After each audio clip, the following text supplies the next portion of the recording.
Erik Ten Hag has got a lot right as Manchester United manager so far, and he's got a lot wrong, especially in these last few months. But there has been a particular problem that has plagued United all season long that was exposed against Nottingham Forest.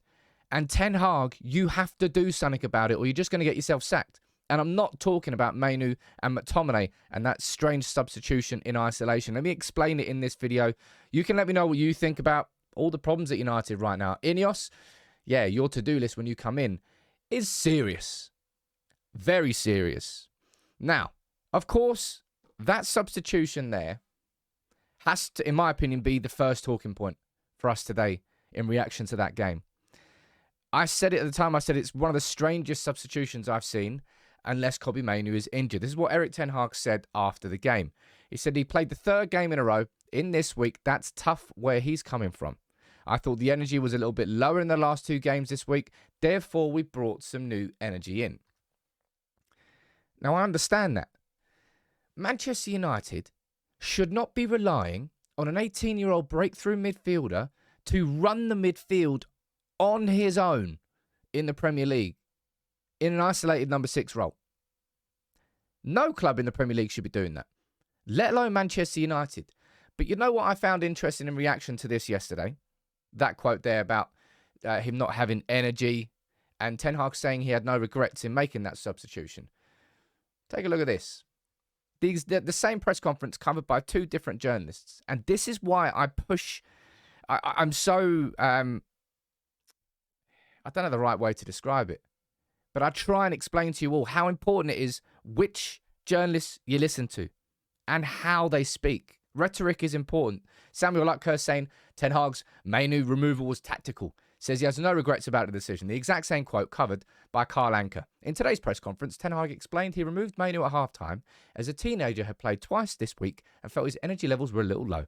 Said he had no regrets in replacing him with McTominay. The tone of those, the exact same quote being covered. Just think about that, all right?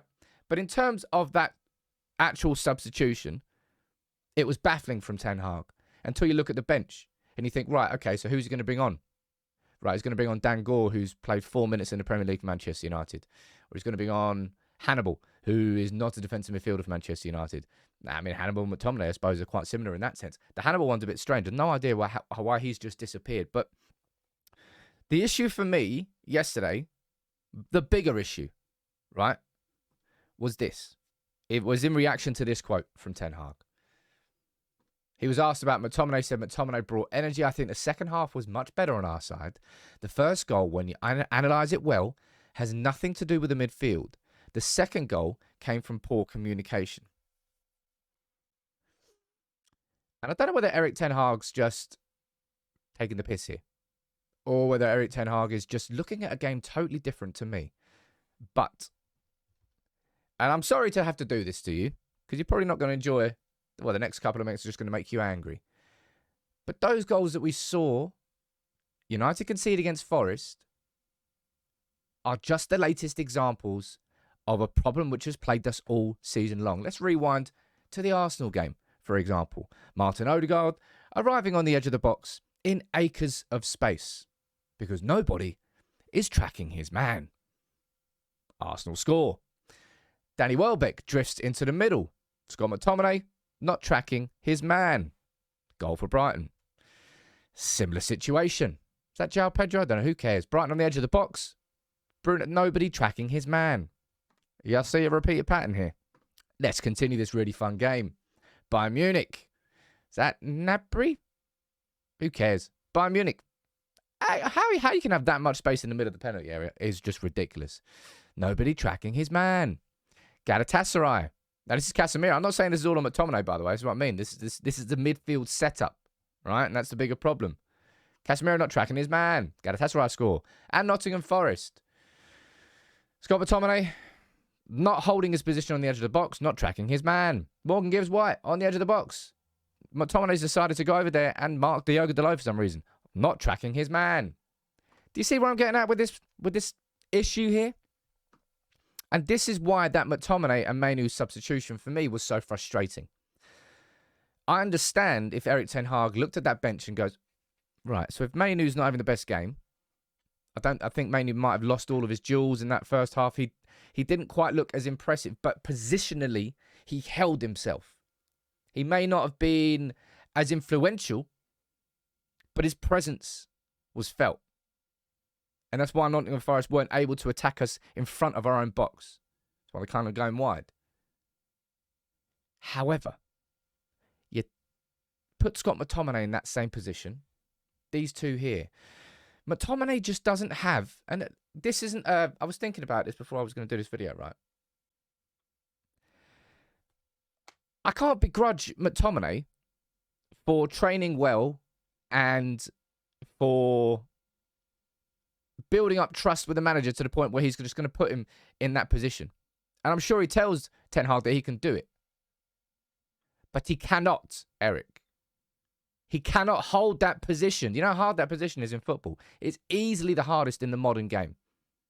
You have to have so much spatial awareness to play that position as a number 6 on your own. You have to know when to run forward, when to double up on your defender, when to maybe drop on the edge of the box and cover the space.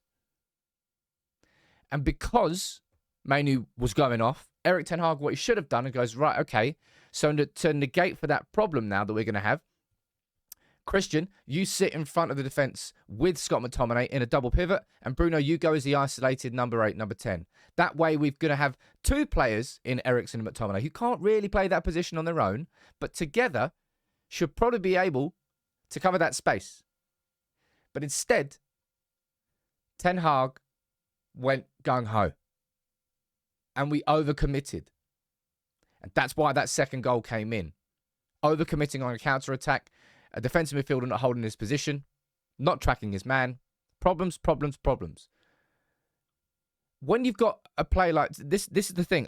Ten Hag just seems to find himself in between two different mentalities. Early this season, when our backs were really against the wall, we were squeezing out 1-0 wins against the likes of Burnley and Fulham, and it felt like, okay, stop the flooding. And we managed to stop the flooding. And then you get occasions where we're 2-0 down against Villa and United need to really go for it, and Villa have got so much space and the leaving space is open, United can exploit it, and brilliant, it works. But in everything else in between, we're stuck between being too pragmatic and then overzealous. When you've got a player like Bruno Fernandes in your team, creating as much as that, have trust in him, Erik. You don't have to get Christian Eriksen running up to the edge of their box or Scott McTominay legging it out of position. There needs to be more positional discipline in this system, and that is down to coaching. Now, look, the fact that Donny van de Beek was on the bench yesterday, I mean, it says it all. We've literally sold him already to Eintracht Frankfurt. He's going tomorrow, and he's sat on the bench. So I understand what Erik Ten Hag is talking about here when it comes to injuries and how other people don't want to talk about it when it comes to Manchester United injuries. I understand that. But Erik, if you're going to convince Ineos you are the right man, how on earth do you explain this consistent problem that has plagued United all season that, in my opinion, feels like it comes down to coaching? And how is it by the 31st of December, we're still conceding 2 goals like it? That's on the... It must be a stubbornness and a complete obsession, maybe, that this 3-1-6 system is going to work. Whereas there's so much evidence to suggest that it's just not working. And maybe it is a personnel issue. Maybe when we've got Martinez back and Casemiro back, then it might be different. But until that time, Erik, you have to find a middle ground. And that middle ground has never been found this season. And that's what pissed me off the most about these 2 goals, right? I thought taking McTominay off for Mainoo was just a mad decision in itself. As I said, it doesn't matter. A coach has to be able to understand enthusiasm from a player. McTominay, I do not doubt his training. I reckon he trains like a demon. I reckon he does everything that a manager asks him to do. But if a manager is asking him to do something he cannot do, then the manager shouldn't ask him to do that. And I think that's where Ten Hag is at fault for these continued overcommitted approaches in midfield that leaves us exposed and that forces us into so many of these situations. But at the same time, so many of these situations here are down to players not tracking their man. So it's always 6 of one and half a dozen of the other when it comes to United, and whether the blame lies with the players or the manager. Truth be told, it lies with both. But please, for the love of God, let this be the last goal that we concede this season from somebody not tracking their man on the edge of the box. How are they not getting coached about this by now? I don't know. But yeah, Erik, man, you got to fix up with this. I know that I don't question Erik Ten Hag. I want to say this quickly at the end, right? I do not question Erik Ten Hag's ambition to make us the best team. Best transition team in the world. I do not question it at all. And I actually think when we've got the full squad, we'll get more towards it. But Erik, you got to find a middle ground. And you haven't been able to find that. Really at any point this season, which is why it feels like we're stuck in that. We're getting torn between two universes. Two parallel, different styles of playing. And nothing is linked up. Fix it up, Erik. For the love of God, fix it. And I think it can be with better coaching and better positional discipline and less overcommitting. It's not necessary.